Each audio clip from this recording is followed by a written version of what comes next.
Hello guys, welcome all of you on my YouTube channel Nizam English classes. आज के इस video में हम लोग इन द हैबिट ऑफ का प्रयोग सीखेंगे। यानी कि हम लोग स्पोकन इंग्लिश में इन द हैबिट ऑफ का प्रयोग हम लोग कहाँ पे कर सकते हैं। तो देखिए, सबसे पहले इन द हैबिट ऑफ का प्रयोग कहाँ होगा। हम लोग बहुत बार हम लोग इस प्रकार से बोलते हैं कि किसी चीज़ का आदत लग जाना। तो जब कभी भी हम लोग किसी चीज़ की आदत की बात करेंगे तो उसके लिए हम लोग स्पोकन इंग्लिश में इन द हैबिट ऑफ के प्रयोग से अपने सेंटेंस को बनाएंगे। यानी कि जैसे देखिए, हम लोग एक सेंटेंस देखते हैं यहाँ पे, मुझे सच बोलने की आदत है। तो देखिए, सबसे पहले यहाँ पे हम लोग बोल रहे हैं कि मुझे सच बोलने की आदत है, यानी कि मैं सच बोलने की आदी हूं। तो हम लोग इसको बनाएंगे, I am in the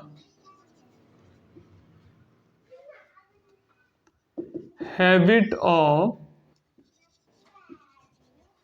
speaking the truth.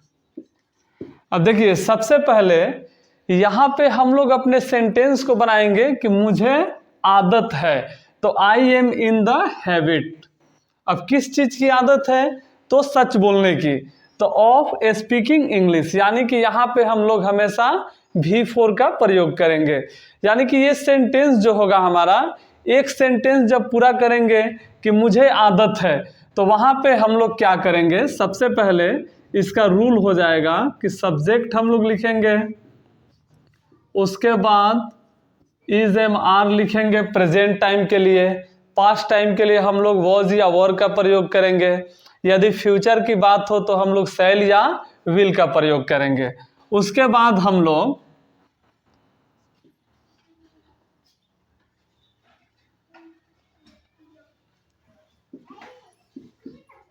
In the habit of V4, अब जिस चीज की आदत हो यहाँ पे ऑब्जेक्ट के रूप में हम लोग लिख देंगे।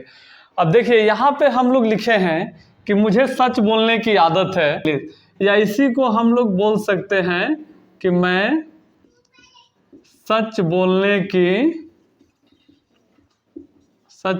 की आदी हूँ, यानी कि मैं झूठ बोलता ही नहीं हूँ। अब देखिए, यहाँ पे एक और सेंटेंस हम लोग देखते हैं कि राम को हकलाने की आदत है। यानी कि बात करते करते जाता है तो वो सही ढंग से बोल नहीं पाता है, बिल्कुल हकलाने लगता है। तो देखिए, यहाँ पे हम लोग जैसे लिखते हैं, रामू को हकलाने की आदत है। तो हम लोग इसके लिए क्या लिखेंगे, सबसे पहले हमारा सब्जेक्ट है रामू, तो हम लोग सबसे पहले रामू का इंग्लिश लिख देंगे, रामू। उसके बाद हम लोग इज एम या आर, तो रामू के साथ इज आएगा, तो रामू इज। फिर हम लोग इन द हैबिट ऑफ,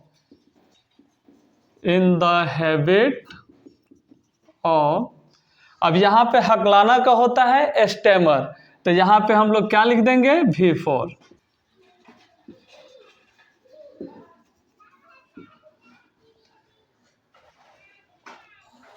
तो इस प्रकार से हम लोग अपने सेंटेंस को बनाएंगे।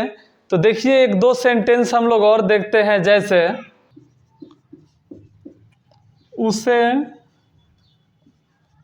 तुतलाने का आदत था। तो इसके लिए हम लोग लिखेंगे, he was in the habit of lisping. यानी कि लिस्प मतलब होता है तुतलाना, तो यहाँ पे हम लोग लिस्पिंग का प्रयोग किए। देखिए, हम लोग जो अपनी आदत है, या तो प्रेजेंट में होता है या पास्ट में होता है, क्योंकि फ्यूचर की आदत तो हम लोग नहीं जानते हैं कि कब क्या होगा। तो देखिए, इस पे हम लोग कुछ और एग्जाम्पल देखते हैं, जैसे मोहन झूठ बोलने की आदी है। Mohan is in the habit of telling a lie.